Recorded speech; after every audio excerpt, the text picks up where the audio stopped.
É verdade.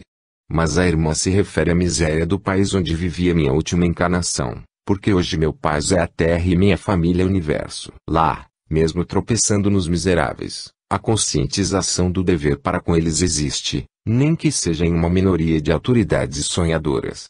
Em outros países pobres a miséria toma conta não só do pobre, mas da classe média e também da rica. Sabem por quê? Muito distantes se encontram de Deus. O pobre não aceita a pobreza, a classe média foge da pobreza e luta para se tornar rica, e a rica cada vez mais dependente do materialismo. O irmão acha certo gostar de ser pobre. Pobreza não é demérito quando se luta pela dignidade. Existem muitos pobres dignos e essa dignidade de que falo é aceitar-se viver com o que se tem. Os assassinatos muitas vezes partem da revolta daqueles que têm muito pouco. Como é problemático esse assunto. Sempre pensei que o tóxico era a besta tão falada no Apocalipse, e agora o irmão diz que ela já está começando a dar os primeiros passos. Será um governante, ou uma nação. O tóxico, Luiz, existe, porque existe a ganância. O traficante é incapaz de em qualquer momento pensar que o tóxico mata e aleija a sociedade, ele só pensa no lucro que a droga lhe dá.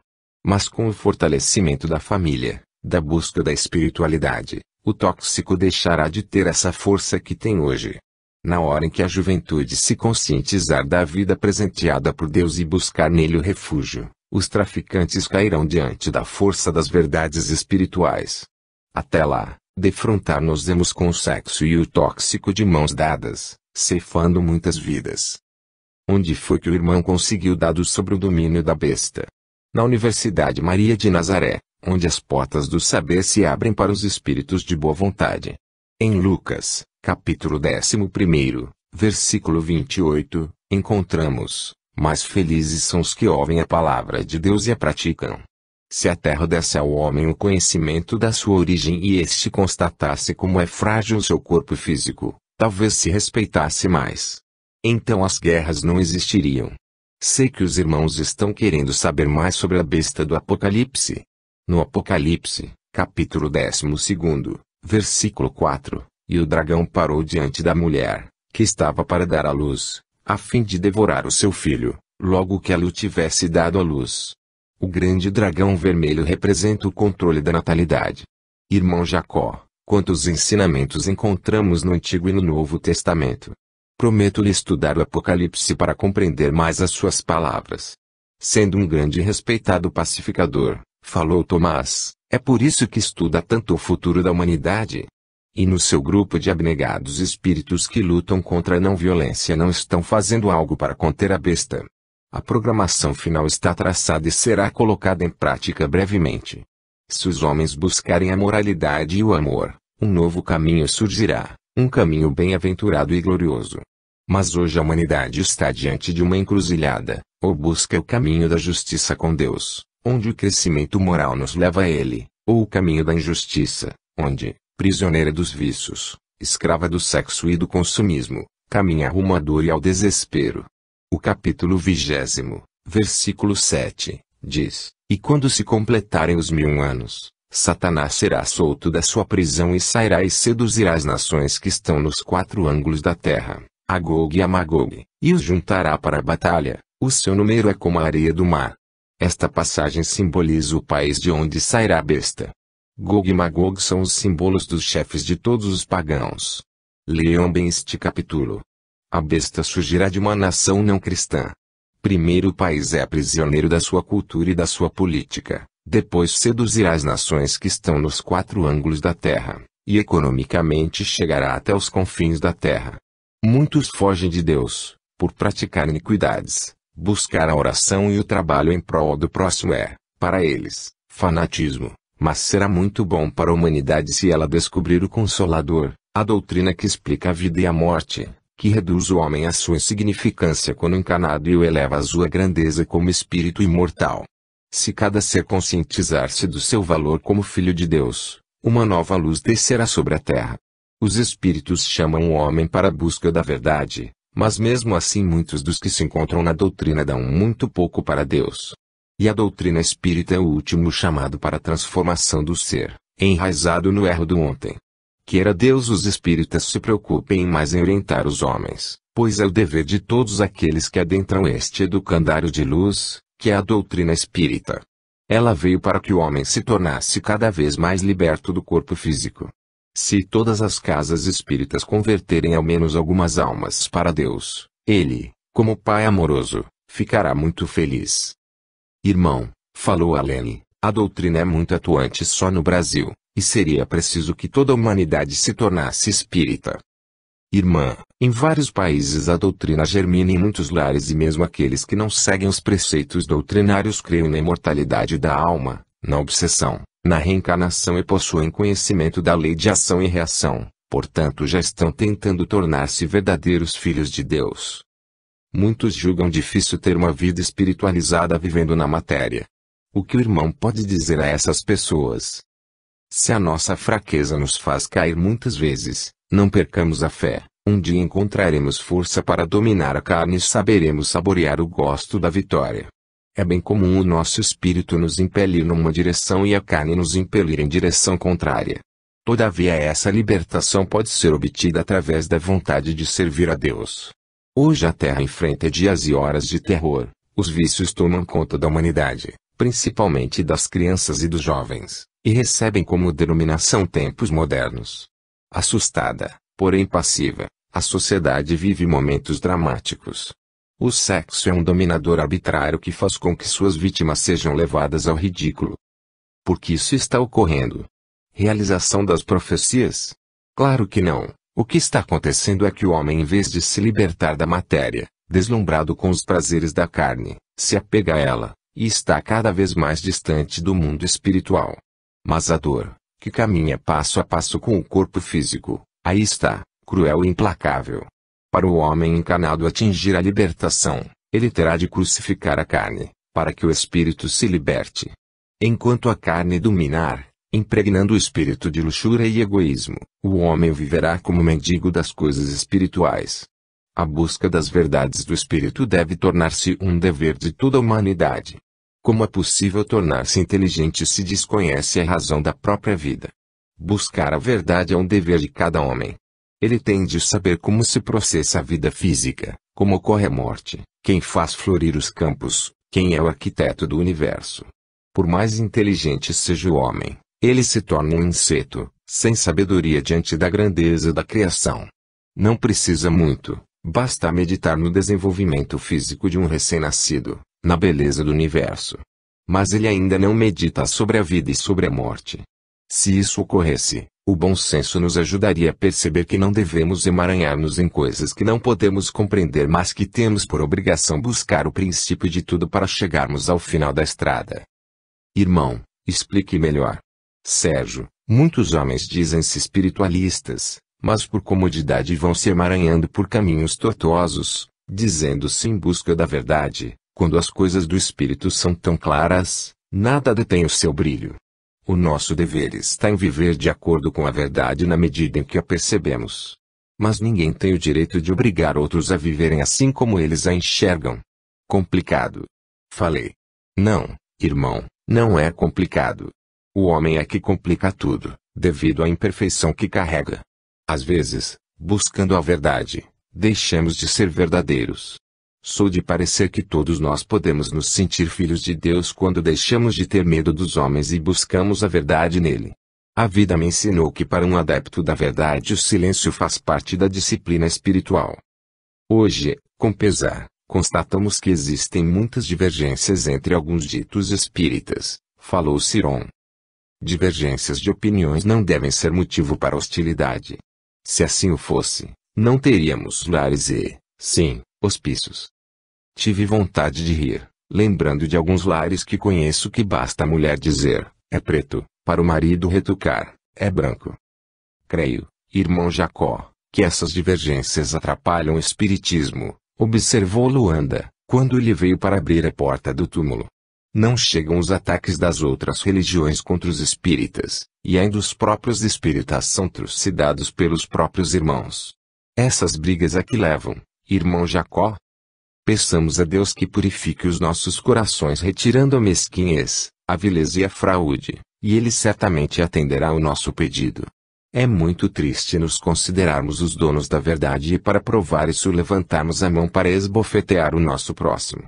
Na doutrina não deve existir isso. Se não nos unirmos, logo sentiremos a bandeira de Jesus indo para outras mãos, onde a união pela fé é cada vez mais forte. Ah, não. Eles são tão fanáticos e intransigentes, chegam a pensar que são os únicos filhos amados por Deus. É verdade, Luiz, mas em igreja onde não reina a paz Deus não se manifesta. Ele não seria Deus, se permitisse que as suas criaturas brigassem por sua causa. Por isso digo, os espíritas precisam se unir e as casas adotarem normas de busca à verdade, deixando para segundo plano o contato com os ditos mortos. A vida espírita é uma série de responsabilidades, e nem sempre é fácil praticar o que na teoria se enxerga como verdade. As brigas religiosas são muito violentas e tudo o que gera violência não é de Deus.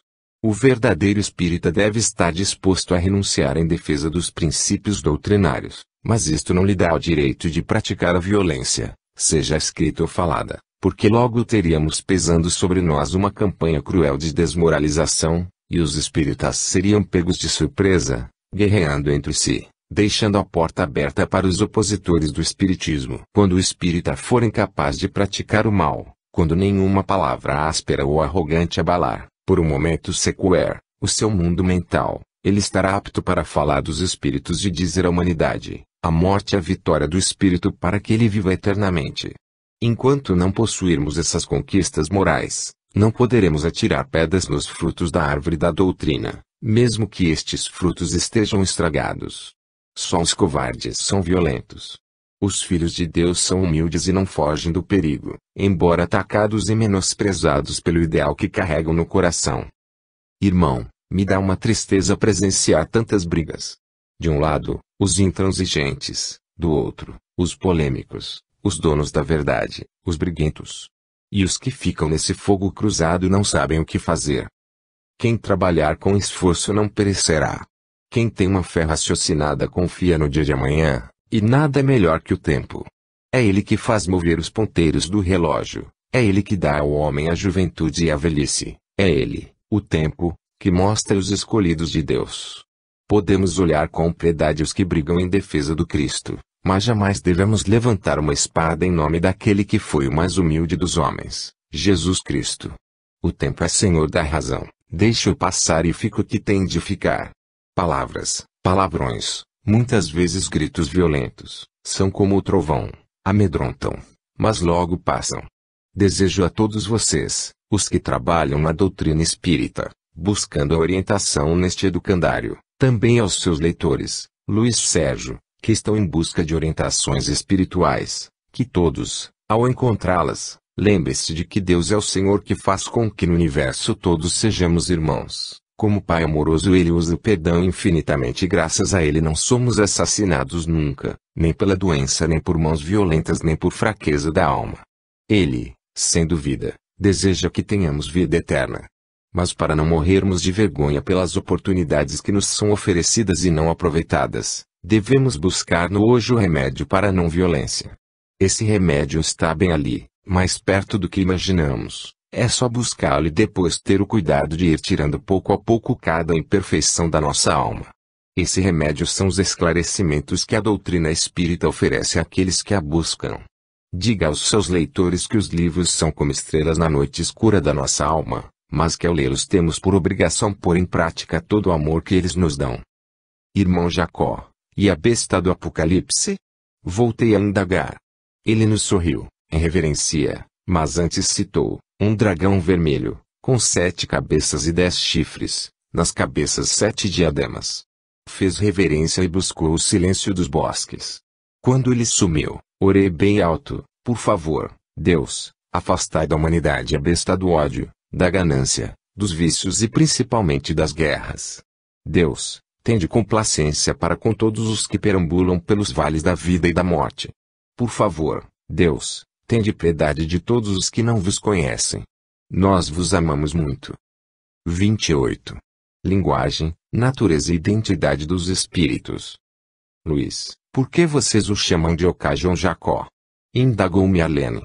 Achamos que o seu nome poderia causar polêmica, e a mensagem do Espírito é a sua identidade. Mas muitos julgam que ele é velho, marajá, oriental, de turbante e tudo. Coitadinho, a sua humildade jamais permitiria que usasse turbante adornado de pedras. O cajá é um cajado de flores que deixa o seu perfume por onde passa. Foi na terra um grande lutador pela liberdade dos oprimidos. Tomás chamou-nos à realidade, depois dessa aula sobre o Apocalipse, e é muito justo que busquemos o educandário. Você viu, irmã, como a corda arrebenta onde a gente não espera. Comentei, acercando-me de Luanda. Sempre ouvi dizer, corra dos bois mansos que livre estará dos bravos, retrucou Luanda. Fomos caminhando, cantado esta canção. Educandário de luz, força da nossa doutrina. Aqui, com Jesus, ele nos ensina a viver melhor, sempre em busca do nosso ideal. Educandário amado, precisamos de ti, os livros procurados. Encontramos aqui, os livros procurados. Encontramos aqui. Quem mais cantava era eu. Chegamos quase na hora do início das aulas. Paramos, oramos, só então adentramos o salão. A beleza daquele auditório me fez pensar, na crosta existe o primeiro mundo, sonhado por muitos países atrasados, mas ele nada é diante do verdadeiro mundo, o espiritual, com suas belezas naturais, com o avanço tecnológico, enfim, só mesmo vivendo aqui para compreender a grandeza de Deus. A aula teve reinício, estudo da introdução do Livro dos Espíritos, item 10. Quem se reportar ao resumo da doutrina, acima apresentado, verá que os próprios Espíritos nos ensinam não haver entre eles igualdade de conhecimentos, nem de qualidades morais, e que não se deve tomar ao pé da letra tudo quanto dizem. As pessoas sensatas incumbe separar o bom do mal. Deste trecho o orientador deverá extrair o mesmo assunto da parte 2ª, capítulo 1, diferentes ordens de espíritos, questão 96. São iguais os espíritos ou há entre eles qualquer hierarquia? São de diferentes ordens, conforme o grau de perfeição a que tenham alcançado. Daqui o orientador partirá em busca de O Livro dos Médiuns, capítulo 10, da natureza das comunicações, estudando todo o capítulo, assim como em O Livro dos Espíritos, a escala espírita, questão 100. E o orientador pode ainda buscar em A Gênese, capítulo 1, item 10. Só os espíritos puros recebem a palavra de Deus com a missão de transmiti-la, mas, sabe-se hoje que nem todos os espíritos são perfeitos e que existem muitos que se apresentam sob falsas aparências. Depois, para que o grupo aprenda a pesquisar, o dirigente pode procurar também no Livro no Invisível, de Leon Denis, parte 2ª, capítulo 21º, Identidade dos Espíritos. Se o orientador gostar do seu trabalho, deve ir mais além. Mas note bem, só serão consultados os livros respeitáveis da doutrina. Poderá estudar também o item 11 até o 15, da introdução do Livro dos Espíritos, que são a continuação do 10. No item 14, passaríamos de longe sobre a objeção que fazem alguns sépticos a propósito das falhas ortográficas que alguns espíritos cometem. Neste item encontramos muitas explicações. Uma delas, para os espíritos, principalmente para os espíritos superiores, a ideia é tudo, a forma nada vale. Mais informações iremos buscar em outras obras. Em O Livro dos Médiuns, capítulo 19, encontramos muito esclarecimento sobre as comunicações espíritas. Quando desejamos criticar o espírito, gostamos de ridicularizar os médiuns. Agora, por que os espíritas não deixam as críticas para as outras religiões? Hoje, até mesmo através da televisão presenciamos ataques ao espiritismo. E quando dizemos ataques ao espiritismo, incluímos todos os que fazem as comunicações plano físico plano espiritual. Nessas agressões, não procuram diferenciar a doutrina espírita do espiritualismo. O que devem fazer os espíritas? Unirem-se, através do Evangelho, buscando o estudo em livros dos médiuns. E nele Querasto nos adverte, no capítulo 20, melhor é repelir 10 verdades do que admitir uma única falsidade, uma só teoria errônea. Para viver em verdade, precisa o espírita banhar-se de luz, luz esta que pouco a pouco irá queimando os miasmas da imperfeição, porque quando o espírita é egoísta, avaro, orgulhoso não busca a verdade, acha-se o dono dela, e isso só prejudica o seu espírito. Muitos espíritas, em vez de cuidar da sua casa, plantando paz e amor, vivem atirando pedras na casa do próximo. Em O Livro dos Médiuns, encontramos a continuação do parágrafo, também de Erasto. Efetivamente, sobre essa teoria poderia edificar um sistema completo, que desmoronaria ao primeiro sopro da verdade, como um monumento edificado sobre areia movediça, ao passo que, se rejeitardes hoje algumas verdades, porque não vos são demonstradas claras e logicamente, mais tarde um fato brutal, ou uma demonstração irrefutável virá afirmar-vos a sua autenticidade. Muitos criticam os médiuns e quem o faz na maioria das vezes são os próprios ditos espíritas. Como pode crescer uma doutrina onde a divisão se fez dentro dela? Criticar erros ortográficos demonstra falta de conhecimento. O espírito sopra onde quer e fala do modo que deseja. A velocidade da psicografia muitas vezes leva o médium a alcançar outra dimensão, onde a ortografia fica esquecida porque, na velocidade com que escreve, torna-se quase impossível uma maior preocupação com ela. Na introdução, item 14, de O Livro dos Espíritos, para os espíritos, principalmente para os espíritos superiores, a ideia é tudo, a forma nada vale. Livres da matéria, a linguagem de que usam entre si é rápida como pensamento. O item 15º trata ainda do mesmo assunto e deve ser estudado com critério. Basta de sermos chamados de loucos.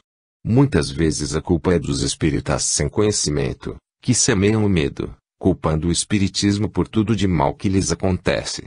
E nem tudo é obsessão. Muitas vezes a chamada obsessão é falta de disciplina, de amor ou mesmo de educação.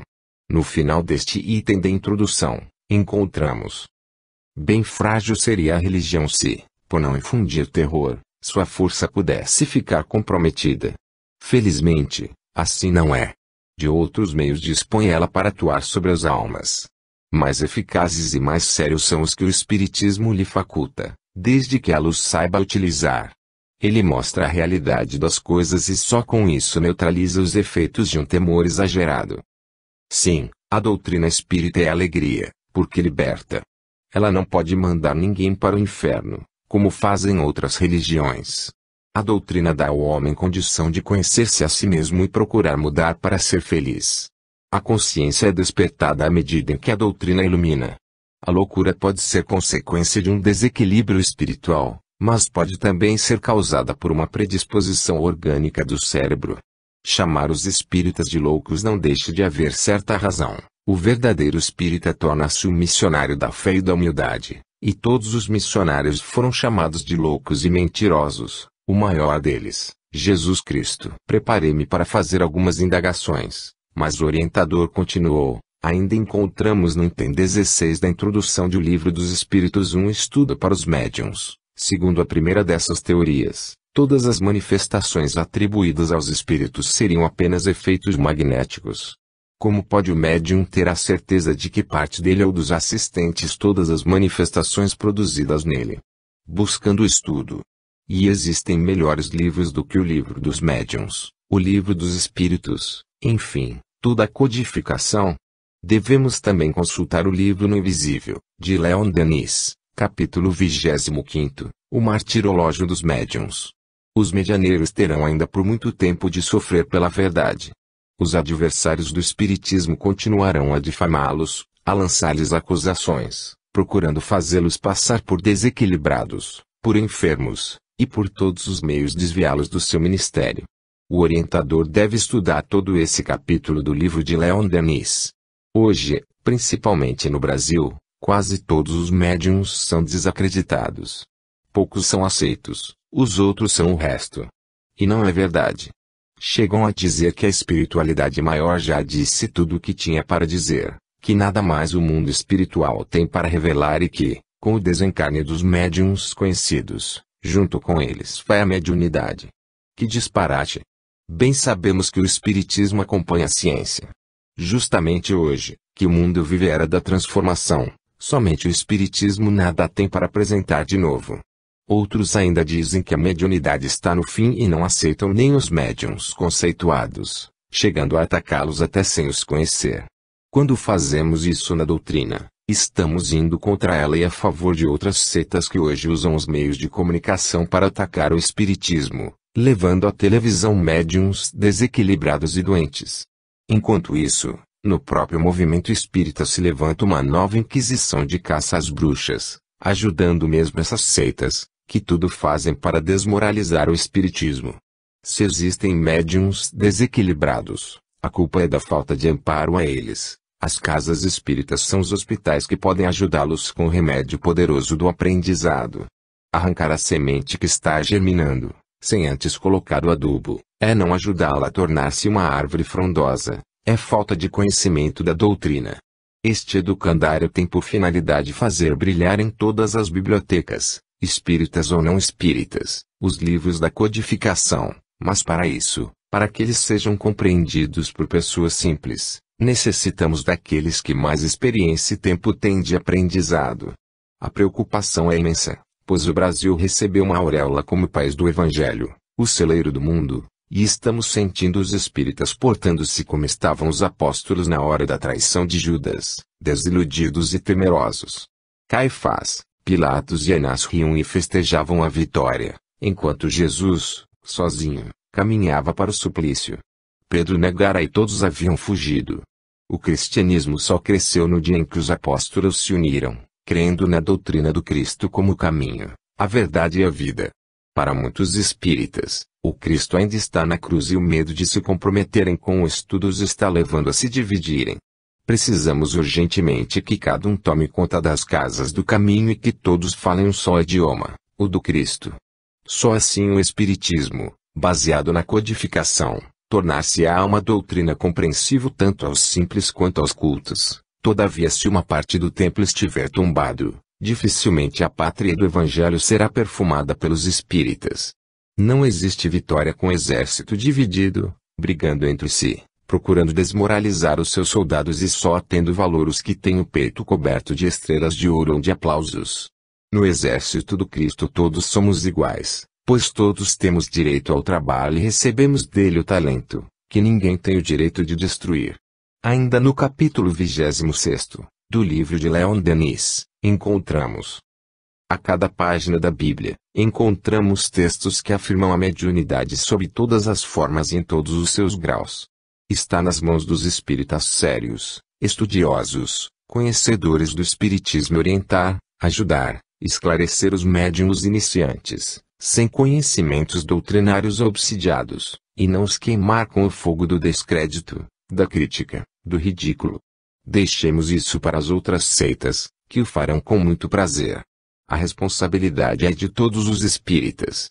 Se alguns o peso em seus ombros é maior, é porque tem por tarefa difundir a doutrina, levando ao povo, aos centros espíritas, o conhecimento das obras básicas, ensinando como se faz com uma criança, segurando em suas mãos, com método didático, para que todos compreendam a beleza que Jesus entregou a Allan Kardec, a codificação, e não ficarem trancafiados em suas belas bibliotecas, colocando a luz embaixo do alqueire, deixando de abraçar um confrade, mesmo que ele hoje ainda nem conheça o estudo sistematizado da doutrina.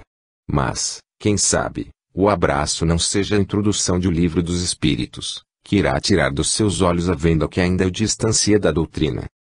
29. Mediunidade disciplinada. No capítulo 17º de A Gênese, de Allan Kardec, item 59, lemos: nos últimos tempos, diz o Senhor, espalharei do meu espírito por sobre toda a carne, vossos filhos e vossas filhas profetizarão, vossos jovens terão visões e vossos velhos terão sonhos. Este trecho foi tirado do Atos dos Apóstolos, capítulo 2, versículos 17 e 18, e do Antigo Testamento, Joel, capítulo 2, versículos 28 e 29. Ainda em A Gênese, item 61, é a predição inequívoca da vulgarização da mediunidade, que presentemente se revela em indivíduos de todas as idades, de ambos os sexos e de todas as condições, a predição, por conseguinte, da manifestação universal dos espíritos, pois que sem os espíritos não haveria médiuns. Isso, conforme está dito, acontecerá nos últimos tempos. Ora, visto que não chegamos ao fim do mundo, mas, ao contrário, à época da sua regeneração, devemos entender aquelas palavras como indicativas dos últimos tempos do mundo moral que chega a seu termo. Os médiuns não foram criados pelo espiritismo, eles sempre existiram, desde os primórdios da humanidade, Todavia, a doutrina espírita veio para orientá-los, evangelizá-los, torná-los disciplinados, enfim, trabalhadores do Senhor, buscando a verdade e expulsando dos seus espíritos, embrionários nos erros, as tendências inferiores do orgulho, da avareza, do egoísmo, da vaidade.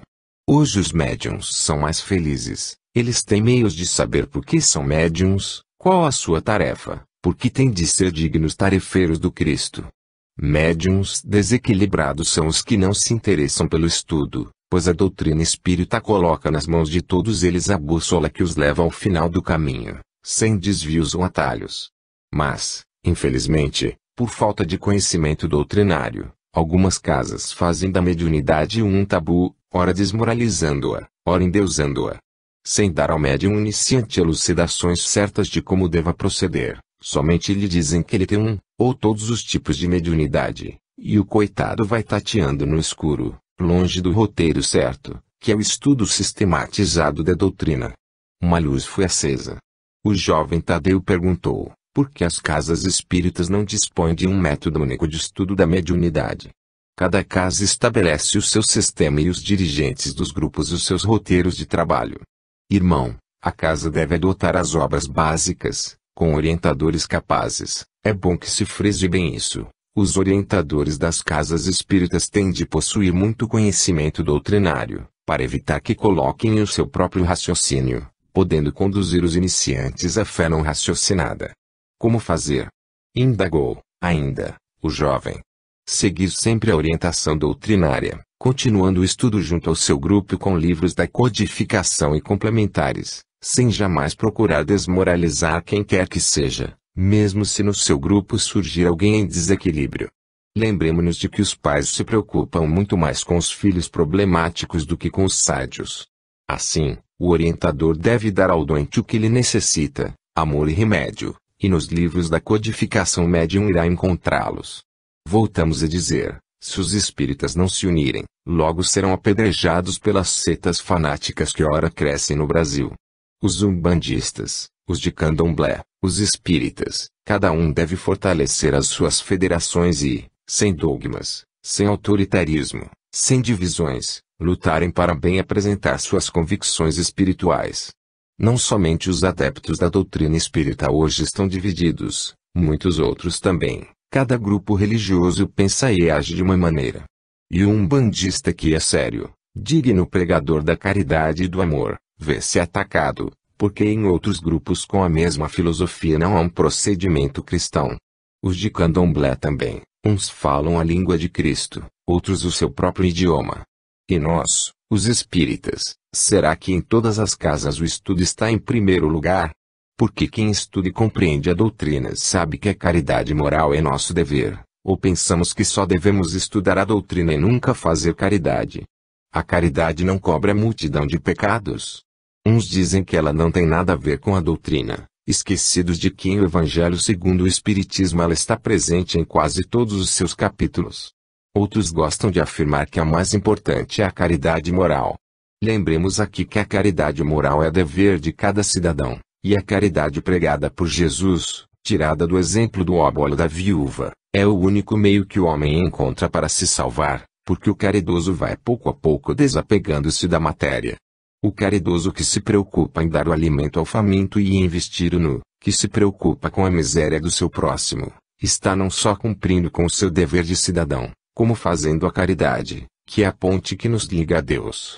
Como vimos, muitas casas espíritas também estão desunidas, e por causa disso vamos ficando apertados em um corredor estreito. Poucos terão condição de sair dele, só aqueles para os quais a doutrina é uma lição de vida. Irmão, não entendo por que tanta briga entre confrades. Um dia todos estarão na mesma estação e aí a verdade vencerá. Feliz daquele que o orgulho e a vaidade não o transformarem em um falso profeta. Porque o reino de Deus pertencerá aos que souberam despir-se desses atributos negativos. Os atos de condenar e jogar pedras são a repetição dos mesmos que o povo e os sacerdotes de ontem fizeram a Jesus, aos apóstolos e aos cristãos. Nenhuma pessoa que maltrata a outra em defesa da sua religião tem o nome escrito com a letra do amor no livro da história. É só compararmos com os bárbaros armados e queimando os que não pensavam como eles, E do outro lado os simples servos do Senhor saindo pelas estradas, curando, levantando os caídos e secando lágrimas, não tendo onde reclinar a cabeça, mas possuindo a consciência em paz. Jesus nos alertou a respeito dos falsos profetas. O Evangelho nos ensina a defender e a lutar pela verdade. A doutrina nos revela a verdade e nos mostra o caminho da humildade, porque só os pobres de espírito trabalham para Jesus. Os ricos de orgulho servem somente aos templos de pedra e são escravos da sua própria vaidade. Os libertos jamais condenam este ou aquele por não pensarem nem procederem como eles. São apenas um farol de luz onde se apresentam. Nos tempos modernos não é difícil nos tornarmos um espírita nesses moldes, irmão. Não, porque a mansidão e a humildade não tornam um homem imbecil. A imbecilidade se chama fanatismo e covardia. O verdadeiro espírita é um apóstolo de Cristo lutando pelo seu semelhante, mas antes de tudo se autoeducando. O item 17º da introdução de O Livro dos Espíritos deve ser estudado pelo grupo por muito tempo, não interessa por quantos meses. O importante é o orientador não deixar quaisquer dúvidas. Sobre este item muitos livros da doutrina podem ser consultados. Vejamos o item 16. A verdadeira doutrina espírita está no ensino que os espíritos deram, e os conhecimentos que esse ensino comporta são por demais profundos e extensos para serem adquiridos de qualquer modo, que não por um estudo perseverante, feito no silêncio e no recolhimento. E mais adiante, referindo-se à doutrina espírita, o mérito que apresenta cabe todo aos espíritos que a ditaram.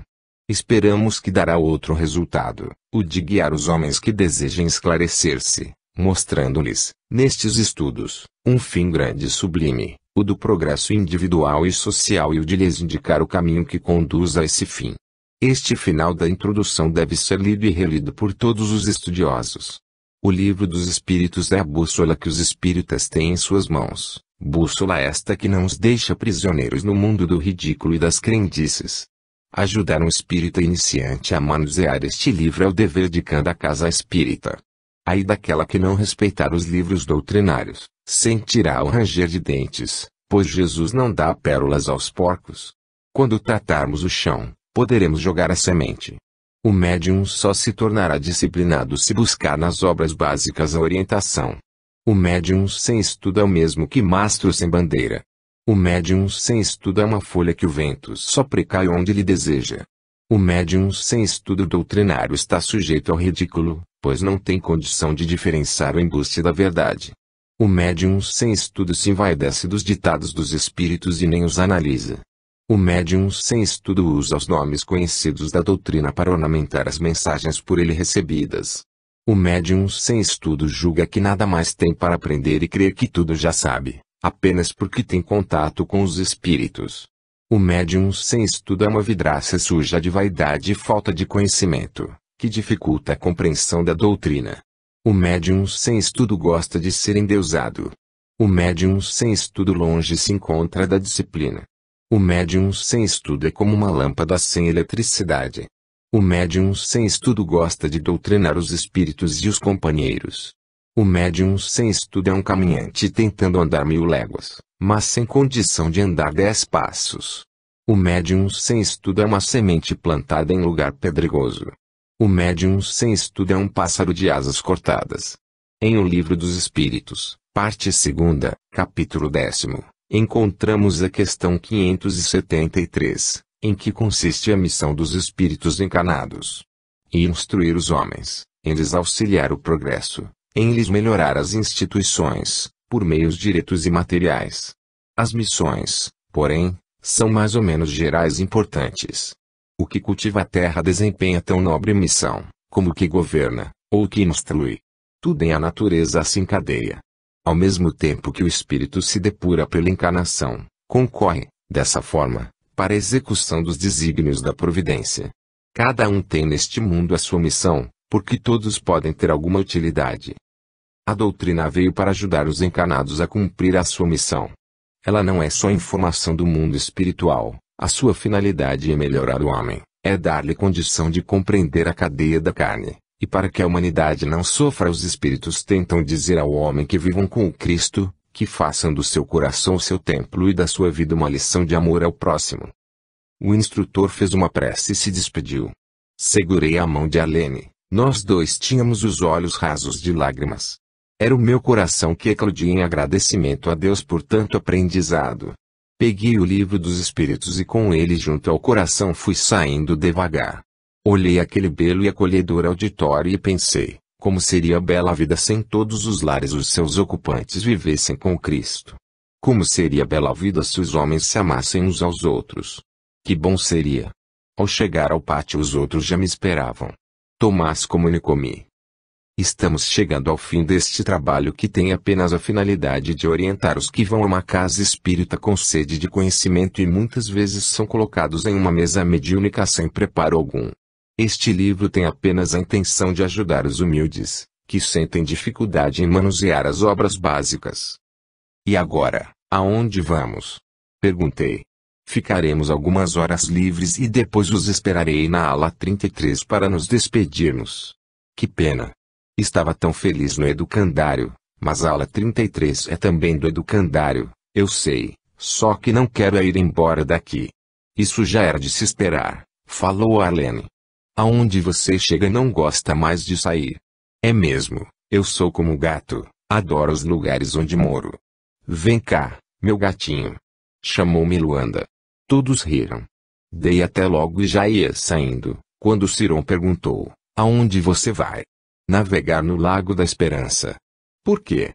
Deseja acompanhar-me? Não, obrigado. Também vou navegar, mas no Lago do Servir. Darei uma chegada aos postos de socorro que estão lotados. São tantos os desencarnes.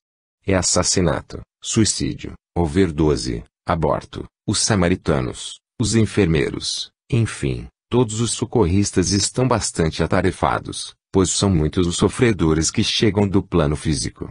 Parei. Sabe, Ciron, não vou mais navegar, vou acompanhá-lo. Oh, Luiz, não é preciso. Eu é que gosto de dar plantão quando estou de folga dos estudos. Pode ir fazer o que você deseja. Olha bem para minha cara. Veja se sou um homem de deixar meus amigos queridos com excesso de trabalho. Ninguém mais do que nós para sabermos o quanto é triste largar o fardo pesado no ombro do próximo, quando nós podemos aliviá-lo. Venha, Luiz, vamos até um dos prontos socorros. Logo estávamos todos bem junto à crosta. Olhei aquele pequeno hospital espiritual e com pesar constatei que estava repleto de irmãos recém-desencarnados e todos por suicídio inconsciente. Em alguns, o excesso de álcool os havia levado a se cederem no trânsito, outros haviam desencarnado com overdose. Olhei aquelas crianças e pude ver que muitos meninos haviam sofrido parada cardíaca. Aproximei-me de um, com apenas 12 anos, que babava muito. O que ele teve? Perguntei a um dos enfermeiros. Misturou maconha com álcool e cocaína. E ainda dizem que maconha não faz mal. Não faz mal a quem consome, assim dizem eles. Agora, olhe, todos eles conviveram com ela e veja a que estado chegaram. O olhar daquele menino era de pânico, pavor mesmo, dos pais saberem que ele era usuário de drogas. As horas que antecederam ao seu desencarne foram de terror. A falta de ar, a língua enrolando e o asfixiando, ninguém pode imaginar o sofrimento por que passa o espírito numa overdose. É terrível. O seu estado emocional é dos piores. E ali estava aquela criança com poucos anos de vida no corpo físico, desencarnada de maneira cruel. Olhei todos aqueles doentes, mas antes de me aproximar fui chamado por Leôncio, que me mandou segurar a mão de Marcela. Ela chorava, papai, mamãe, perdoem-me, perdoem-me. Não quero morrer. Não quero morrer. Tentei ajudá-la, mas o seu estado era desesperador. Ficamos algum tempo e depois partimos para um hospital recém-criado, o Hospital dos Aidéticos. Nesse lugar a assistência é somente para os desencarnados com AIDS. Percebíamos alguns irmãos muito revoltados, tendo no perispírito as marcas da doença. Outros estavam mais conformados. Cheguei perto de Regina. Ela me sorriu tão tristemente. Como vai, querida? Perguntei. Bem melhor. Depois que cheguei já melhorei muito. Graças a Deus. Sabe, moço, não sei como peguei essa doença. Estava casada há 1 ano, quando Murilo começou a passar mal e logo soubemos que estava contaminado. Depois me dei conta de que também eu estava doente. Por que, moço, ele fez isso comigo? Por quê? Perdoe, Regina, ele também deve estar sofrendo. Não creio que esteja sofrendo, pois morreu em pouco tempo. Eu, sim, sofri, cheguei até a ficar cega. Nunca fiz mal a ninguém, porque o meu próprio marido fez isso comigo. Orei muito, muito mesmo, procurando acalmá-la. Quando cerrou os olhos, beijei seus cabelos e fui até um jovem de seus 20 anos. Pensei, como estão desencanando pessoas jovens. Brevemente o Brasil será um país de poucos jovens, tantos são os desencarnes. Ali, na minha frente, Carlos Henrique chorava baixinho. Segurei sua mão, mas ele a retirou. Deixe-me em paz, detesto o beato. Não basta quando estava vivo e vocês não me deixavam em paz no hospital, tentando me salvar? Engana-se, irmão, quero apenas servi-lo. Está precisando de alguma coisa? Não. Deixe-me em paz. Ia saindo, quando ele me chamou, venha cá. Você me parece um cara legal e depois, é bem jovem. A maldita também o pegou? E deu uma gostosa gargalhada. Acho é graça desses carolhas e das propagandas mandando usar preservativos. Coitados, estão por fora. Quem lembra de usá-los na hora das orgias sexuais? E geralmente é por causa desses momentos que a gente entra bem. Dificilmente um casal bem comportado deixa de usar preservativos. Nos embalos da pesada, quando corre solta a droga, o sexo, o álcool, quem lembra de usá-los? Só um trouxa. Quase todo mundo os carrega na bolsa e na carteira, mas dificilmente um grupo que está desfrutando do prazer lembra de buscá-los para uso. Estava a ouvi-lo, quando ele me empurrou, dizendo, sai daqui, não quero ver a piedade nos teus olhos. Morro de inveja ao encontrar jovens sádios. Gostaria que todos morressem, como estou morrendo. Irmão, a morte não existe, tanto é que você se encontra aqui, mesmo já tendo deixado o corpo físico. Ele apalpou seu corpo, procurando tocar as bolhas que ainda estavam no seu perispírito. Eram bolhas arroxeadas. Veja se morri, seu trouxa, elas estão aqui. É tão fácil o irmão sarar. É só pedir a Jesus, ele é o médico dos médicos. Jesus, o coitado da cruz. Se ele fosse de fazer alguma coisa, iria se safar dos caras. E o que aconteceu? Pregaram ele naquela cruz e ainda lhe tocaram um punhal no peito. Seus pais não lhe contaram que ele também foi colocado no túmulo de lá saiu? Que ele jamais morreu, porque nós não morremos. Tanto é que você aqui se encontra e já não tem um corpo de carne. Ele tocou seu corpo mais uma vez e depois sorriu. Que bom que já morri e não morri, ou melhor, que morri. Apertei sua mão e ele apertou a minha com mais força ainda, pedindo-me, volte aqui mais vezes, venha ajudar-me a sair do fundo do poço, onde eu me joguei de paraquedas sem saber saltar. Voltarei sim, e que Deus nos ajude. Logo estava ao lado de Viviane, que chorava e gemia muito. Irmã, alisei seu rosto. Por que chora?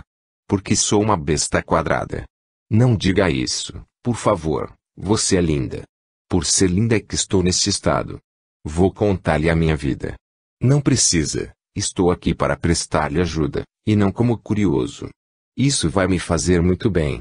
Desde os 10 anos já desfilava. Eu era linda. Minha mãe incentivava-me a viver a vida. Tornei-me modelo, depois queria ganhar muito mais e comecei a sair com rapazes, fazer programas. Bem depressa estava no meio de um grupo de pessoas sem pudor. Cada vez mais me tornava escrava do sexo. No início exigia preservativo, mas gostava de embelezar-me, e depois de alguns copos de bebida, ninguém liga para mais nada, só procurando o prazer e ele vai se tornando cada vez mais difícil. O álcool gera a frigidez e a impotência. Quanto mais se agrava essa situação, mais você parte para novas turmas de orgias, até que chega a sua vez. Irmã, então os preservativos não são usados? São, quando se está lúcido. Mas quem fica lúcido com uma turma da pesada? Você não tinha religião? Religião, eu? Claro que não. Minha mãe só me ensinou a me amar e a cuidar do meu corpo. Olhei aquele corpo debilitado, se nós podemos chamá-la de corpo, emagrecer em tanto que deveria pesar uns 20 quilos. Nada tinha de belo, como ela dizia. Você tem razão, falei, é muito bonita, mas espero que logo esteja bem de saúde. Que nada. A AIDS não tem cura, e depois, eu vou para o inferno. Você, como beato, não sabe disso. Não, na doutrina espírita conhecemos um Deus bom e amigo, que nos perdoa e nos ama. Peça por mim, sim. Beijei sua testa e dali saí. Os outros esperavam-me, impacientes. Luiz, já está na hora de voltar ao educandário. Aqui estamos a passeio. Olhei-os, baixei a cabeça e saí andando. O que aconteceu, amigo? Quis saber Ciron. Nada, apenas gostaria de gritar para todos os pais, pelo amor de Deus, salvem seus filhos, não os deixem distantes de Cristo, levem-nos para uma casa espírita, onde irão aprender a se respeitar, a cuidar da sua alma. Os jovens estão morrendo, as meninas estão sendo estupradas pela sociedade, porque o lar não é mais um educandário de luz, tornou-se apenas uma casa composta de paredes, pisos e telhados, vazia de sentimentos e de respeito, onde se juntam almas somente para comer e dormir, mas todos vivendo a sua própria vida, sem diálogo, sem Cristo, sem verdades. Lar? Que lar é esse, onde ninguém renuncia em prol do outro? Onde todos querem levar vantagem, onde os pais, acovardados, presenciam o suicídio lento dos seus filhos, mas se julgam impotentes para lhes deter os passos que os levam à morte. Gostaria de gritar bem alto: a doutrina espírita tem de lutar pelas crianças e pelos jovens e tentar dar-lhes um mundo mais justo, porque estão sofrendo. Em quase todos os colégios a droga entra livremente. Ela está nos barzinhos, nos grandes clubes, enfim, em todos os lugares onde uma flor chamada juventude está se abrindo. Tenho vontade de aliviar os pobres pais que estão sendo agredidos não só moralmente, mas também fisicamente, as mães que passam as noites acordadas à espera dos filhos que o traficante adotou. O que fazer, Tomás, por esses infelizes? Perguntei, chorando. A oração é a única arma contra a dor e o desespero. 30. A árvore do Espiritismo. Voltamos para o educandário de luz, lugar que sempre me emociona. Como seria diferente se todas as pessoas que agridem, que caluniam, tivessem uma só aula nesta bendita casa? Fomos entrando. Caminhamos por suas imensas galerias, repletas de retratos dos grandes homens que escreveram a história de amor ao próximo no plano físico. Parei diante de Allan Kardec que pedia a Deus por todos os espíritas, principalmente aqueles que ainda não deixaram que o perfume da humildade se alojasse em seus corações. Luiz Sérgio, falou Tomás, vamos para a ala 33. E assim os acompanhei. Era um auditório redondo, o palco composto de painéis eletrônicos. Depois que nos acomodamos, foi sendo mostrada a vida dos grandes espíritas, a luta de cada um para cumprir sua missão. Quantos exemplos de vida! Em um dos painéis, brilhava, Deuteronômio, capítulo 6, preceito de amor a Deus. Em outro apareciam os grandes espíritas e suas obras, obras estas que devem ser consultadas por todos: William Crookes, Camille Flammarion, Paul Giblier, Leon Denis, Gabriel Bellamy, Ernesto Bozano, Alexandre Aksakoff e muitos outros. As partes mais importantes para a doutrina eram colocadas no painel. Fiquei deslumbrando com o livro Cristianismo e Espiritismo, de Leon Denis, capítulo 8, Decadência do Cristianismo. O cristianismo tinha por missão recolher, explicar, fundir a doutrina de Jesus, dela fazendo o estatuto de uma sociedade melhor e mais feliz. Soube ele desempenhar essa grande tarefa. Julga-se a árvore pelos frutos, diz a Escritura. Reparai na árvore do cristianismo. Verga ela o peso de frutos de amor e de esperança. A árvore, indubitavelmente, conserva-se sempre gigantesca, mas, na ramaria, quantos galhos não foram decepados, mutilados, quantos outros não secaram, infecundos. Pensei, a Igreja fez isso com o cristianismo. Queira Deus os espíritas não mutilem a árvore da doutrina. O amor deve ser o único caminho de um espírita, e quem busca a doutrina quase sempre está muito carente. Os livros eram ali expostos, assim como referências sobre os autores e suas vidas de dedicação. Logo apareceram os livros: O Livro dos Espíritos, 18 de abril de 1857, depois O Livro dos Médiuns, 1861. O Evangelho segundo o Espiritismo, 1864. O Céu e o Inferno, 1865 e a Gênese, 1868. que constituem o Pentateuco Espírita. Neles estão organizados os ensinos revelados pelos Espíritos, formando uma coleção de leis. Estes livros foram escritos pelos Espíritos. Allan Kardec não criou o Espiritismo, ele foi o seu codificador. Allan Kardec escreveu o que é o Espiritismo, Introdução ao Estudo Espírita e o Principiante Espírita. Obras póstumas reúne os escritos e apontamentos seus, que deixou inéditos. O que é o Espiritismo foi editado no ano de 1859, obras póstumas, no ano de 1890.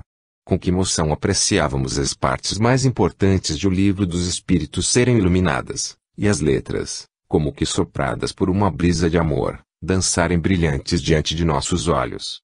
Eram as pérolas do colar do saber que nós precisávamos e tentamos passar para você.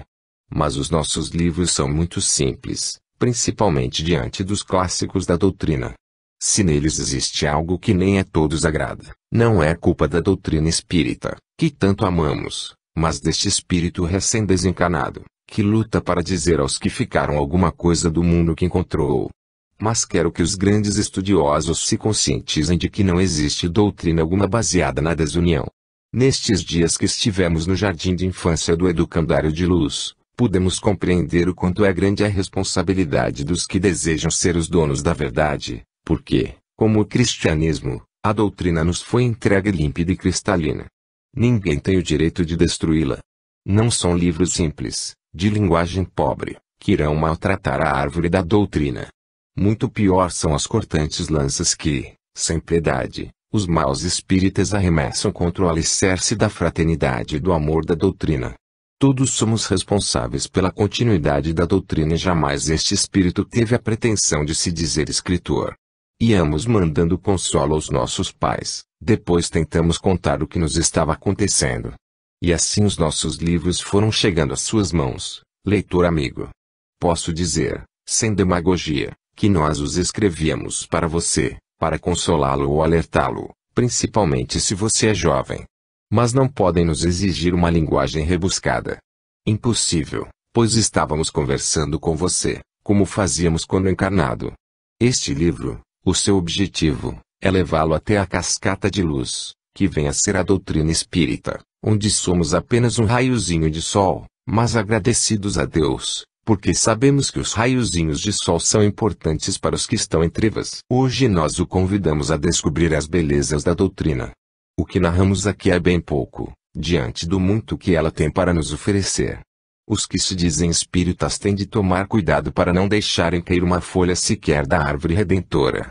A primeira árvore foi recebida por Moisés, a segunda árvore plantada por Cristo, cujos frutos os pobres, os leprosos, os oprimidos, enfim, todos os saborearam. Ele, o mestre dos mestres, não deixou ninguém sem socorro. Mas muitos, julgando defender a doutrina do Cristo, armaram exércitos e quantos desencarnaram nas guerras religiosas. Quantos foram queimados pelos ditos cristãos, defensores do Cristo, quando o exemplo que ele nos deixou foi de mansidão e amor. Allan Kardec recebeu a semente e com humildade e fé a plantou e a viu germinar e tornar-se a terceira árvore, cujos frutos a humanidade tanto necessita, o consolo. A responsabilidade é muito grande, a árvore nos foi entregue. Não vamos arrancar os seus galhos, colocar enxertos, negar-lhe a água da caridade e do amor. A doutrina do Cristo, a doutrina consoladora não tem soldados armados que ferem e matam sonhos e esperanças. O soldado do Cristo é um lutador que usa a arma do bom senso e do conhecimento, enfrentando os inimigos da doutrina ou aqueles que não a conhecem, com a maior das armas deixadas por Jesus, os exemplos. Ali, na minha frente, brilhando de luz, o livro dos Espíritos, prolegômenos. Ocupa-te, cheio de zelo e perseverança, do trabalho que empreendeste com o nosso concurso, pois esse trabalho é nosso. Nele pusemos as bases de um novo edifício que se eleva e que um dia há de reunir todos os homens num mesmo sentimento de amor e caridade. Não te deixes desanimar pela crítica. Encontrarás contraditores encarniçados, sobretudo entre os que têm interesse nos abusos. Encontrá-los-ás mesmo entre os espíritos, por isso que os que ainda não estão completamente desmaterializados procuram frequentemente semear a dúvida, por malícia ou ignorância. Prossegue sempre. Crê em Deus e caminha com confiança. Aqui estaremos para te amparar e vem próximo o tempo em que a verdade brilhará de todos os lados. A vaidade de certos homens, que julgam,